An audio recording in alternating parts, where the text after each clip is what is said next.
Hello বন্ধুরা, আমি আবারও চলে এসেছি আবারও একটা নতুন রেসিপি নিয়ে। আর এই রেসিপিটা কোনো রকম ডিম বা কোনো রকম মাংস বা কোনো রকম সবজি ছাড়াই এই রেসিপিটা করে দেখাবো তোমাদের। আর এটা কিন্তু শুধুমাত্র আলু দিয়ে আর মশলা দিয়ে, মানে চাউমিনের মশলা দিয়ে আর আলু দিয়ে করব।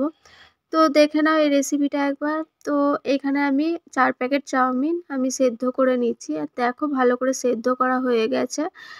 এরপর আমি নামিয়ে নেব, ঝরিয়ে নেব ফ্যানটা। তো ঝরানো হয়ে গেছে। এখানে আমি আবারও ঠান্ডা জল দিয়ে জলটাকে ঝরিয়ে নেব। তো দেখো এখানে আমি জলটা ঝরিয়ে নিয়েছি। আর এখানে দেখো ঝরঝরে হয়ে গেছে, এটাকে একটু হাওয়াতে শুকোতে দেবো।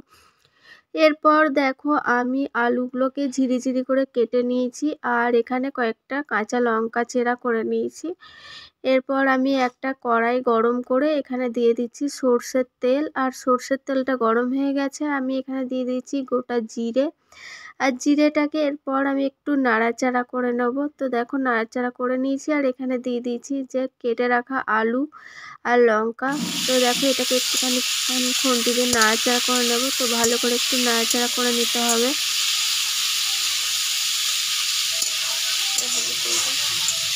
এবার আমি সামান্য হলুদ দিয়ে দেব।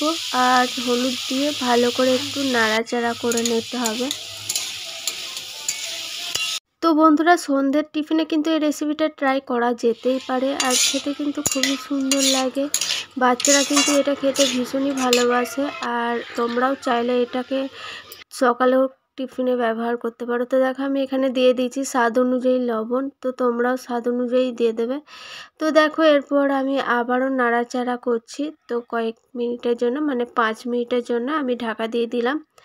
এখানে দেখো 5 মিনিট হয়ে গেছে। আলুগুলো কিন্তু ভাজা ভাজাও হয়ে গেছে। তো একবার দেখে নিতে হবে যে সেদ্ধ হয়েছে কিনা। আর আমি কিন্তু ওভেনটা একদম লো ফ্লেমে রেখে তারপর আমি এটাকে রান্নাটা করছি। আর এখানে দিয়ে দিয়েছি আমি চাউমিনের মশলা। আর আমি কিন্তু এটাকে বিরিয়ানির মতনভাবেই আমি মশলাটা দিয়ে দেবো। তো দেখো আমি এখানে দিয়ে দিয়েছি চাউমিন। তো চাউমিনটাকে অনেকটা ভরা ভরা করে দিয়ে দেব। তো এরপর আমি আবারও দিয়ে দেব দেখো চাউমিনের মশলা, ঠিক বিরিয়ানির মশলার মতোই, যাতে ভালোভাবে লেগে যায় সম্পূর্ণ। তো সেই কারণে এইভাবে দিয়ে দিচ্ছি। তো দেখো আবারও আমি চাউমিনটাকে দিয়ে দিলাম। তো একটু বেশি বেশি করে চাউমিনটাকে দিয়ে আবারও আমি এখানে মশলাটাকে বারবার করে এভাবে দিতে থাকবো। তো দেখো আমার চাউমিনটা অনেকটা দেওয়া হয়ে গেছে। এবারও আমি আবারও মশলাটাকে দিয়ে দেবো। তো দেখতে পাচ্ছ বন্ধুরা, এইভাবে আমি বিরিয়ানির মতো আমি মশলাটাকে ব্যবহার করলাম। আর এটাকে দেখো এবার ভালো করে একটু নাড়াচাড়া করে নেব। তো এইভাবে খুন্তি দিয়ে নিচ থেকে ওপর পর্যন্ত একটু ভালো করে নাড়াচাড়া করে নিতে হবে, তাহলে কি লেগে যাওয়ার সম্ভাবনা থাকবে না। আর এটা কিন্তু তোমরা বাচ্চাদের টিফিনে দিতে পারো। বাচ্চারা কিন্তু খেতে ভীষণ পছন্দ করে। আর দেখো আমার রেসিপিটা অনেকটাই রেডি হয়ে এসেছে। এরপর একটু নাড়াচাড়া করে নিতে হবে বারবার এইভাবে, যাতে সম্পূর্ণ আলু ভাজাটা যেন, মশলাটা যেন পুরোটাই চাউমিনের গায়ে লেগে যায়। আর এটা দেখো দেখতেও কিন্তু খুবই সুন্দর লাগছে একটা, মানে এরকম রেসিপি কিন্তু আমরা প্রায়ই বাড়িতে করে থাকি। কিন্তু আমরা অনেকে মানে সবজি যখন পাই না তখন আমরা এইভাবে ট্রাই করি। তো দেখো এটা অনেকটাই হয়ে এসেছে।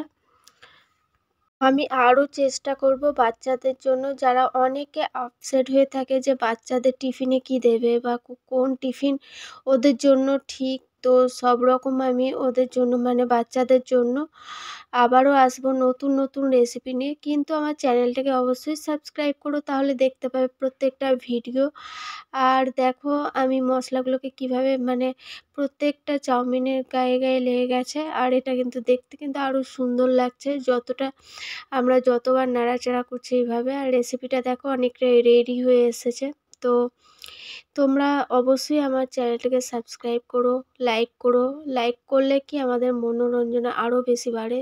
তো চাউমিন রেডি, আপনারাও ট্রাই করুন। কোনো প্রশ্ন থাকলে কমেন্টের মাধ্যমে জানান।